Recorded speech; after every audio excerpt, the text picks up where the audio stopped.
Hey, what's up guys, Aurus Pharaoh here. Today I'm bringing you a brand new Flash tutorial. In this tutorial you're going to be learning how to use symbols and also how to export your animations as PNG sequences. Now first thing, we're going to need a subject. So basically all this is a drawing inside a symbol. But wait, you might be asking, what is a symbol and what can we use it for? Well, a very basic use for a symbol is to store an animation.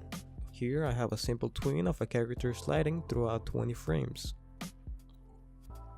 If I wanted to contain this animation within a symbol, I would copy the frames, draw a random shape, select that shape by pressing V, then convert the shape into a symbol by pressing F8.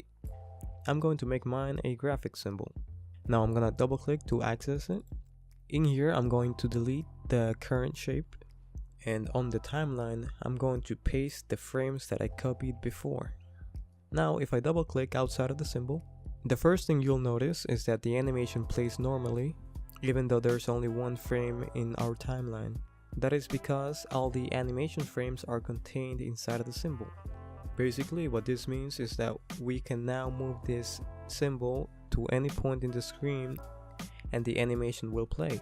This can be very useful if you want to add, say, a visual effect to your animation, like an explosion, and you want to adjust its position, and you might not necessarily get the right position the first time, which is why it's a good idea to contain the animation within a symbol so that you have the freedom to move that animation anywhere you need. Now to demonstrate what would happen if you didn't have a symbol, let's go back into the animation itself. If I try to move the character to a different point in the screen, the animation will not play properly. So right now I'm telling it to go from this position to this position. Cool. So let's say that your animation is all set and done and you want to export your animation. We're gonna go to File, Export, and we're going to select Export Movie. In this folder you can see some of my more complex works. Anyways, you're gonna want to export your animation as a PNG sequence. We're gonna leave the width, height, and resolution as they are. In this drop down menu, it doesn't matter if you pick full document size or minimum image area because it's going to keep the same dimensions no matter what. The only case in which this option has any effect is if you are exporting an image by itself. That is to say, you're not exporting a full animation, you're exporting a single frame within that animation. If that's the case, Flash will make the dimensions of your document fit more tightly around the animation. That is to say, you're not going to get as much empty space and it's going to be more tight. Basically, it's going to crop your picture for you. Don't worry, I'll show you what it looks like in a minute. But for now, we're just going to click export. As you can see, each of the 20 frames was exported as its own individual image. That was how you export your animation as a PNG sequence. Now we're going to look at what happens if instead of exporting an entire animation, you only export one of the frames. I am currently on the 20th frame.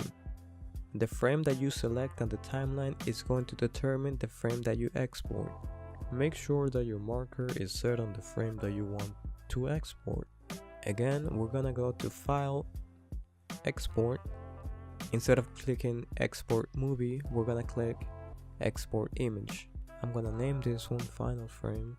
Here in the Export menu, the first thing you might notice is that our width and height are not 1920 by 1080. Instead, they're 1813 by 1477. The reason the width and height are that way is because we have selected Include Minimum Image Area. So if we were to change that to full document size, you'll see that the width and height reverts to 1920 by 1080. We're gonna select Minimum Image Area, pick 32-bit, and export. So what this did is it looked at the first frame and the last frame and made the canvas fit around that specific area.